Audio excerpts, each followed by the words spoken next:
Welcome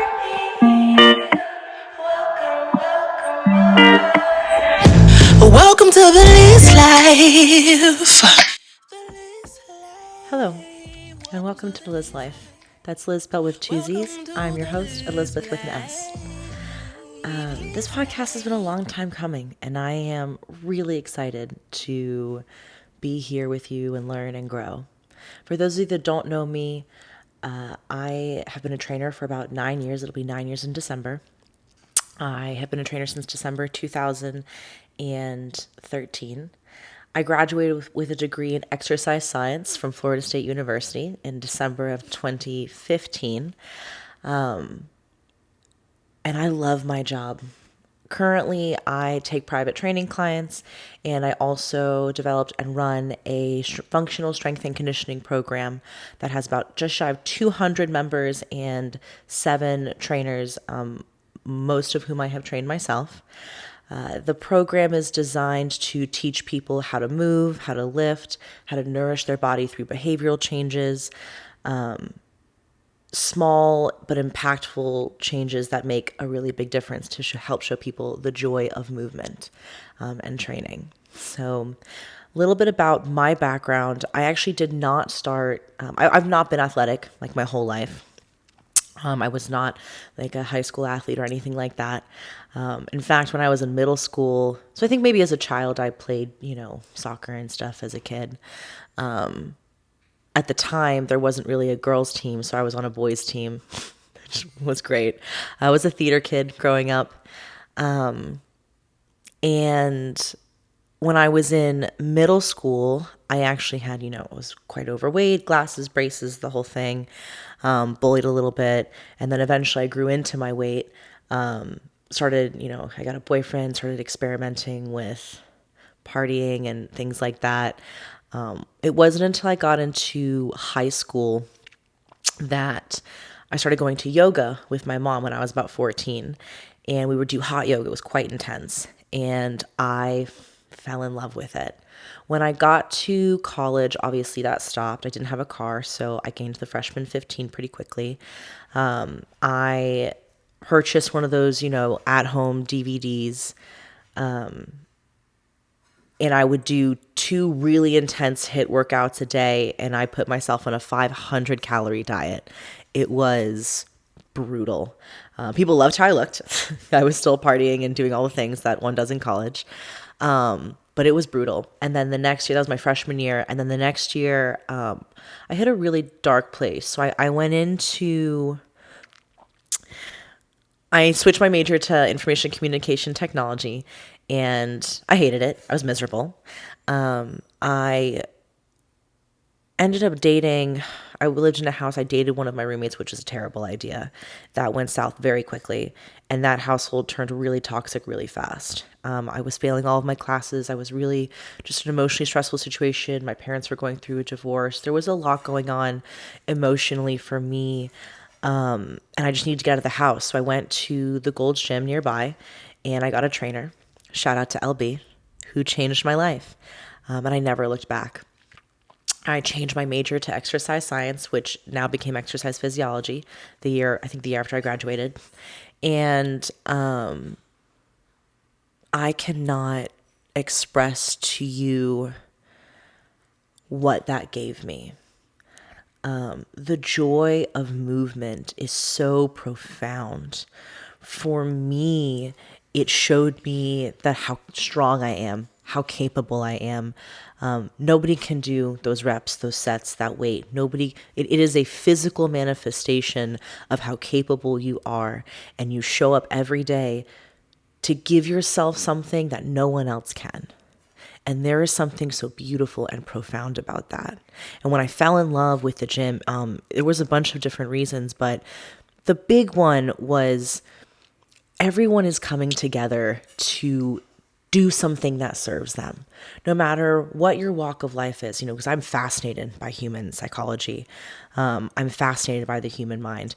And there were people from all walks of life, generations and backgrounds and different goals and perspectives who were coming together to do something for themselves. And no matter what that is a beautiful, beautiful thing.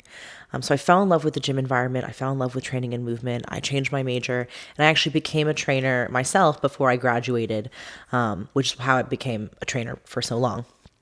When I graduated with a degree in exercise science, you can go on to become registered with the American College of Sports Medicine, the ACSM, as an exercise physiologist. Essentially, what that means is that I am smarter than your average bear. I've taken classes in anatomy and physiology, metabolism, science of nutrition, all that kind of stuff, exercise physiology, exercise testing and prescription, so that I am more equipped to prescribe fitness. I really like when people say, "Oh, I love that you're into fitness." I'm into fitness like a doctor is into medicine. I prescribe fitness. I help people find what movement serves them. For some people, it is HIIT training. For some people, it's strength training. For some people, it's yoga. For some people, it's Zumba. Whatever it is for you, that is valid and that is beautiful. And as long as you are consistent, that is good, right? Obviously, in terms of health, weight-bearing exercise has some pretty significant long-term results on bone density, right? Cardiovascular exercise for your heart. Everything has its purpose, but that is between your health and your doctor and your goals and your body. And that prescription looks different for everyone. There are baseline recommendations that we give for general health, but whatever serves you is fine. This podcast is born out of what I feel is a necessity for context and nuance that is missing in this industry. Everybody really wants to have the most perfect thing. Diet culture, fitness culture does a really great job of shaming people into doing the most perfect thing, as if there is some kind of secret that you're missing into your health and wellness and progress. And I reject that. I just reject that vehemently. There are a couple of baselines that we look for, but for the most part, if you're moving, I'm happy. If you are nourished, I'm happy. This culture of everything needs to be organic and, we're going to eliminate a macronutrient, or this is the most perfect way to do this if you want this. And it's like, everybody calm down. We're so quick to get online and judge people and, oh, this form looks weird, or they shouldn't be doing this, or I heard this, or, TikTok told me this, or Instagram told me that, or Facebook, my uncle's brother, sister, cousin who was once a bodybuilder told me this. Enough. You don't know people's lives. You don't know what their anatomy looks like, what their injury history is. You don't know what their dietary restrictions are. You don't know anything about people. So mind your business. A lot of my job is spent absolving people of this pressure of perfection and allowing themselves the opportunity to just move their body in a way that serves them, to nourish their body in a way that serves them. Most people are protein deficient. This is true. Muscle is an organ, and your skeletal muscle is an organ, and it requires nourishment. If you want to grow that, there are certain things that have to happen.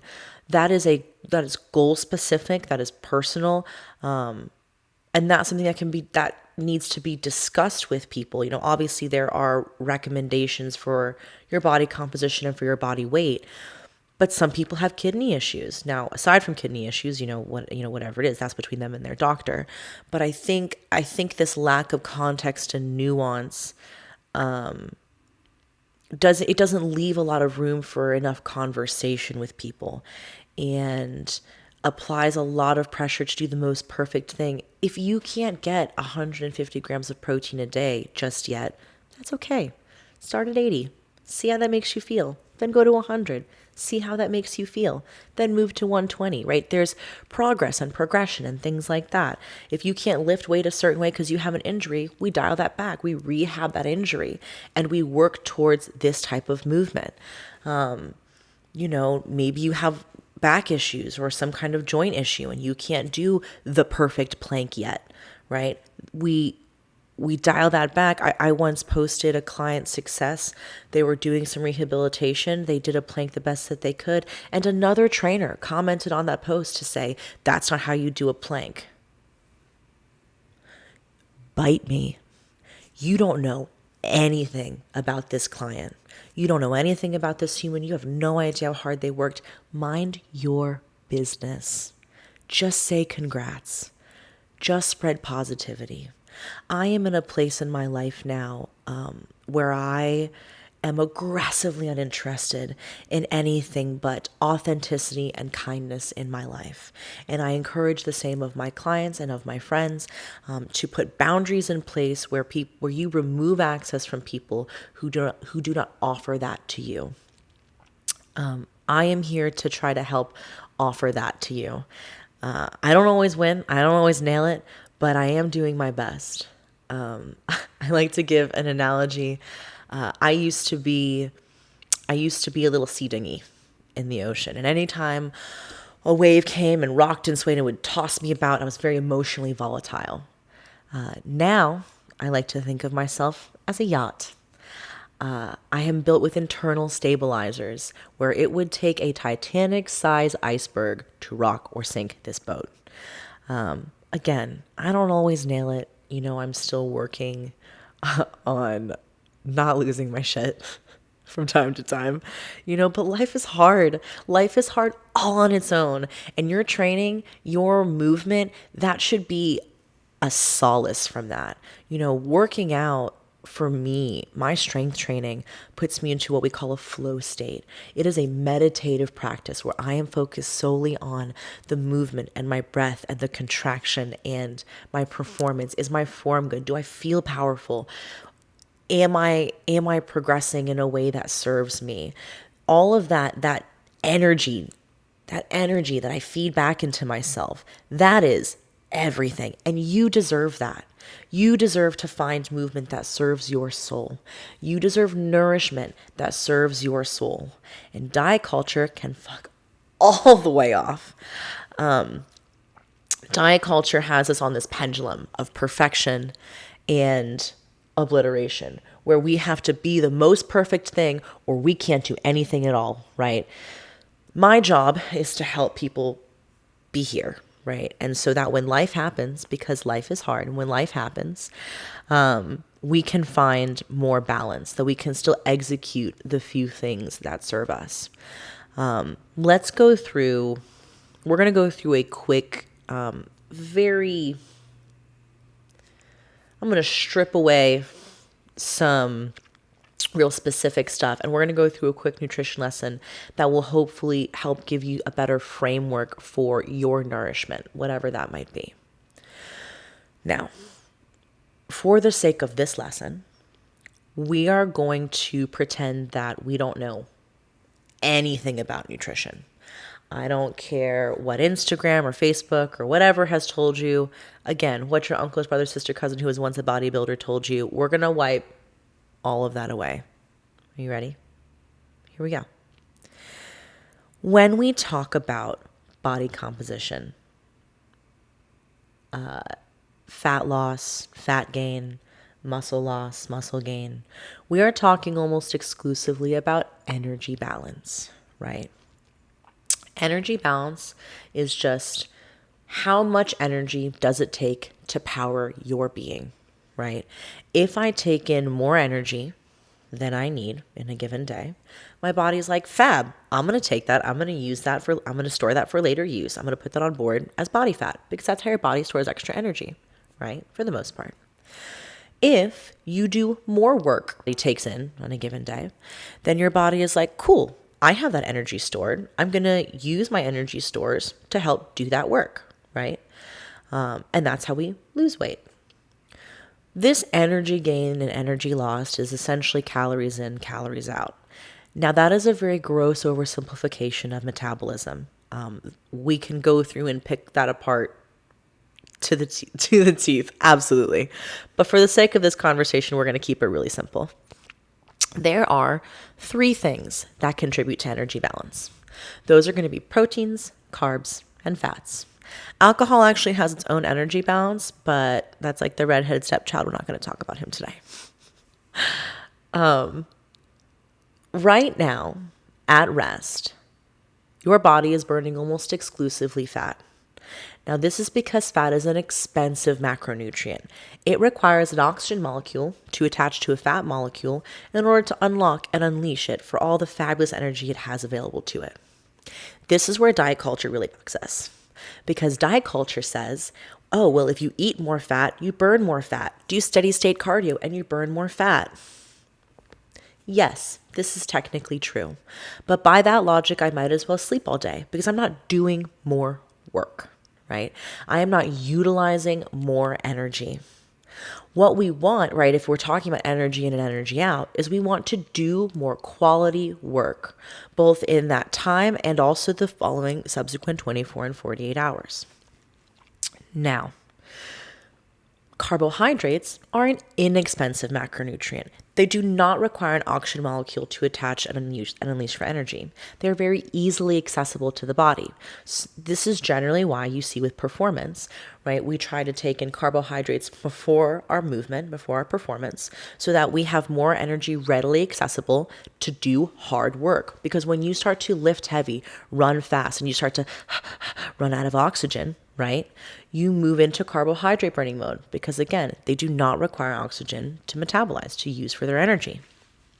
This is why we do carbohydrates before that movement and then carbohydrates and protein after movement in order to replenish those stores and use that protein to recover. Notice that I did not talk about protein to do work with. That's because, generally speaking, we don't use protein to do work, right? But we use protein for virtually every other metabolic function. An example I like to give is your cells are constantly regenerating, right? Cells require DNA to replicate. DNA is made up of codons. Codons are made of protein. So in a very oversimplified meathead way, if you are not building muscle, you are burning muscle. There are really only a couple places that your body stores muscle, right? That's going to be your skeletal muscle mass and your visceral organs. If you do not take in enough protein to maintain those muscle stores and to perform those metabolic functions, your body will take from those protein stores in order to perform those metabolic functions. So with that being said, when I give a nutrition recommendation, assuming that there are no kidney or other digestive issues at play, I usually will give someone their lean body mass equivalent of protein, ballparking usually 100 grams. Now, for the most part, when people come to see me, they're usually getting in closer to 40, maybe 60 grams of protein. So 100 is kind of a big jump. In a perfect world, if they were a bodybuilder or they had very lofty body composition goals, would I give them more? Would I give them more specific nutrient tracking? Maybe, but not everyone's a bodybuilder. And this is where diet culture gets really tricky, because when I first got into fitness, I was in bodybuilding culture. I mean, I ate like that as if that was supposed to be the healthiest thing. And bodybuilders, by the way, are phenomenal athletes. No shade to them. I mean, those people work so hard, incredible athletes. But when they step on that stage, they are at their least healthy, right? When we're talking about health and wellness and longevity, we are talking about finding balance and nuance, right? It is very easy to say, eat chicken, rice, and broccoli 6 meals a day. Don't eat carbs here, eat carbs here. When you are an athlete of that nature, right? Whether you are a professional swimmer or a football athlete or a bodybuilder, right? And the thing with bodybuilders, because they're in the gym, you see them every day, and they look so good, that kind of mentality seeps its way into the general population. And so people think that they have to exist like that in order to be in the gym space, in order to feel healthy and feel good. That is not how life works. That is not how you work. You are not required to be a bodybuilder just to work out. Do I recommend preparing your food? Yeah, if you have body composition goals. Again, context, nuance. There are things that serve your goals, and then there are things that serve your soul. And sometimes what happens is we prioritize the things that serve our soul, and not the things that serve our goals. And then we look around and we haven't reached our goals. So I offer a couple of suggestions that might help you serve your goals better. So you can prioritize protein, veggies, hydration, and movement, and then leave some room for the things that serve your soul and absolve yourself from this pendulum swing. I will never tell somebody no unless it's a trigger or, we need to set some boundaries to something. But I will say, if you have prioritized this so much that you are not prioritizing the things that serve your goals, you're not going to hit those goals, And so we have to refocus and be intentional with our choices so that we make choices that serve us and our goals, not from a place of shame or restriction, but from a place of servitude and love and gratitude. I think the body positivity movement is wonderful. I am 10 out of 10 on board. But I think there's this idea that you're not allowed to want to change your body composition. And I think that's a little unfair. You are absolutely allowed to want to change your body composition.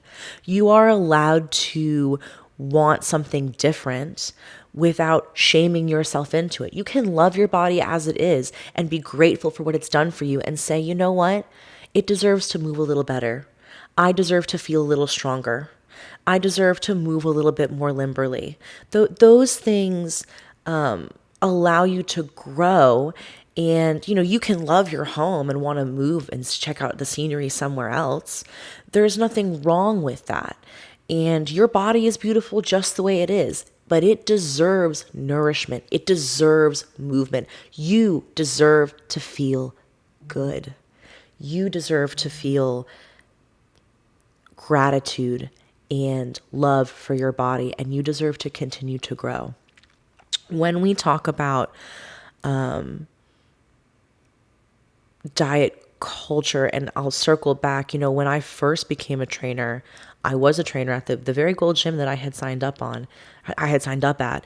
And, being a woman in fitness has a lot of, at the time, had a lot of stigma. I definitely felt like I had to essentially play whose dick is bigger with my coworkers because they were all big, jacked bodybuilders. I mean, a bunch of meatheads. I was the only female trainer for the 4 years that I worked there. And for the first 2 months, nobody talked to me because they weren't sure I was cool enough.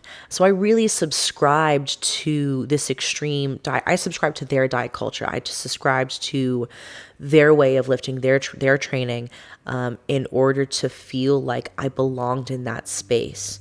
So I'm very familiar with wanting or feeling like you have to prove yourself, which I felt like I had been doing for the majority of my career. Obviously, now I no longer feel that way. I would consider myself pretty well versed, given the sheer volume of humans that I have interacted with. The person that I've become, the things that I've learned over the last decade, have really armed me with tools in my tool belt that I otherwise would not have had. But the culture is very different. I mean, even back then, I couldn't even find pants with pockets. Absolutely not. We were cutting our own bro tanks. I could only find clothes at Marshall's or TJ Maxx. But now everyone has a fitness line, which is such a beautiful thing to see. Women in fitness, women with strength training is profound. I mean, back then it was me and 2 other girls in the gym. We became best friends because there were no other female lifters. And now it is an honor and a privilege to see so many strong, powerful women in the fitness space that aren't bodybuilders, that aren't Group X instructors. Not that there's anything wrong with Group X, but that culture of you had to be performative, I think, was kind of where women were at. And now you see women just coming in to strength train for powerlifting, for their own personal growth. It's much more commonplace for women to weight train now just because they want to feel strong or they want to build curves or they want to be capable. And that is, oh man, that's such a beautiful thing to see. That is just so profound. And I am so grateful to be a part of that. What makes me and the rest of our staff such good trainers. What makes a quality trainer is not the fact that you like to work out. It is the fact that you want to give to people what working out has given to you. Can you communicate that well? Can you articulate those needs? Can you empower people to feel confident in themselves? Can you share with them the joy that it has given you? And that's really the crux of it all. That's really what matters. And you know, I have spent a lot of my career, and I mentioned this, like, I wear my strength like a suit of armor. I've always had a very strong aesthetic. I've always been the only girl in the neighborhood. When I was younger, I was bullied for my size. I am not unfamiliar with being pressured to do the most perfect thing. But as I've moved through this career and I've evolved and changed, there have been a few things that have remained really constant in this industry. And one of those is the pressure that people feel to be perfect, or to have the secret formula, or to do the most perfect thing. And they are on this pendulum swinging back and forth and back and forth. Because this is not sustainable, and you do not have to be perfect. You do not have to be restrictive or punish yourself from some perceived sense of unworthiness, or train like someone you saw who is a competitor. You're allowed to just want to move. You're allowed to just want to feel good. You're allowed to want to nourish your body. And that is something that I try to offer to people. Going back to the nutrition lesson, a very gross oversimplification of nutrition, by the way. But going back to that, protein, veggies, hydration movement, when I give people a protein goal, that is to add and to reframe protein and muscle and the importance of muscle into your body, like into your mindset, right? Number one. Number two, I don't really care about how many carbs and fats you eat. Everybody is different. Your body does a really good job of telling you what it wants and what it needs and what it's craving. That's up to you. I'm not a dietitian. I'm not a nutritionist. I can only offer things that I think will help serve you and your performance. I do ask people to have a vegetable goal. Most people are on probiotics or other digestive enzymes, and I find out they haven't had a real vegetable in 3 months. Your greens powder doesn't count. Please eat a real vegetable. I don't know why you don't want to eat a vegetable. They're very good for you. They do not have to be organic. Just eat a veggie, because the alternative is that you don't eat a vegetable. I don't know. Just a thought. Most people don't drink enough water, don't have enough hydration. I don't really care if it's water or Crystal Light or 0 calorie, whatever. Have your diet soda if you want. Water is ideal, but if you are not having any liquids all day, start somewhere. You have to start somewhere. Something that's sustainable. If you're drinking full sugar Coca-Cola, maybe move to a Diet Coke, then to something lighter, and ultimately we can get you to water. Some people have to quit cold turkey. That's up to you and your behavioral change, but we're here to help you navigate that, to listen to you, and to help you navigate that. And I do not trust anyone who says that they have the answer, that they have the secret. There is no secret. There's only yours. There's only your path. There's only what serves you. And I reject, and I would be very wary of anyone who says otherwise. Because again, context, nuance. Like we kind of have our baseline standards for what general good health should be, and those include some pretty concrete recommendations. But the path to get there is your journey. That's what fitness offers you. That's what good training offers you. That's what good boundaries offers to you. to find balance for yourself and to do something that serves you. That's the big thing. The whole point of this podcast is that I am trying to use my years of knowledge of navigating this industry as it changes and grows, and my own personal experiences with therapy and my own personal growth through my journey through leadership and communication, to help arm you with tools to help better your life. And hopefully you'll help arm me with tools to better my life. You know, I wear my strength like a suit of armor. You know, I used to operate under the premise that I am strong. I'm like Wonder Woman, right? I'm a superhero. I can lift all these things. You can't hurt me. And I treated people like they couldn't hurt me, which meant that I would hurt them because what could they do to me? I don't operate like that anymore. I don't recognize that person anymore. You can hurt me. This podcast is also my journey to be more vulnerable and authentic and stand in my own imperfection, and offer that to you. You know, life is fucking hard. It really is. We don't have to make it harder. We get to be kind. We get to empower one another. We have an opportunity to be authentic with one another and to create space for us to learn and grow and make mistakes and change, and articulate ourselves better. And I'm really excited to do that with you. You know, I now try to strip away and stand without my armor. It's difficult for me most days, but it is something that I try to be authentic with our staff about, and my clients and members, and now hopefully with you. I hope you learned something today. I know that I am going to learn much from you. I'll leave you on this note.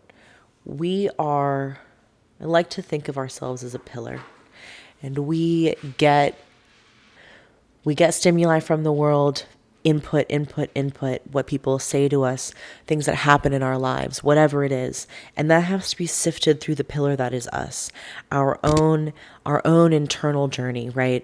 Who we are as a person, what our experiences are, how we have been shaped, what our responses are.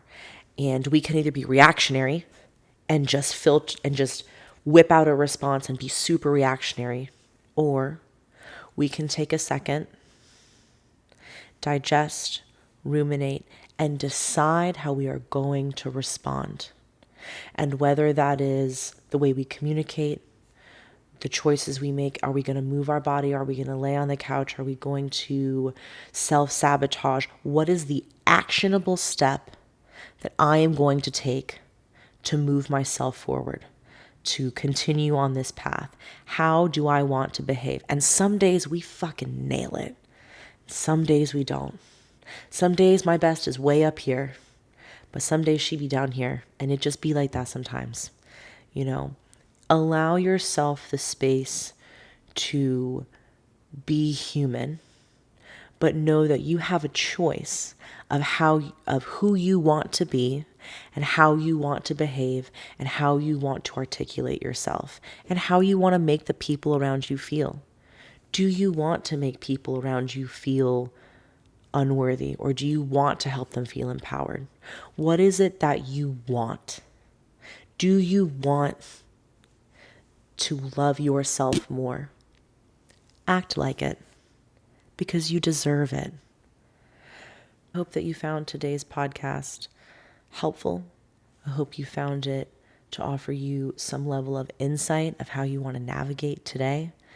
I hope that you have questions and maybe some feedback from me of how I can help make things clear or explain things better, or just generally be a better person. It is an absolute pleasure to join you in this space. Please leave a comment below. You can follow me on Instagram, Twitter, and TikTok at TheLizzLife. That's Liz with 2 Z's. Remember, I'm your host, Elizabeth with an S. And I hope you have an incredible day and shine on, my friends. Thanks for joining me. Welcome to the TheLizzLife. TheLizzLife. Welcome to the TheLizzLife. Welcome to the TheLizzLife. TheLizzLife. Welcome to the TheLizzLife. TheLizzLife. Welcome to the TheLizzLife.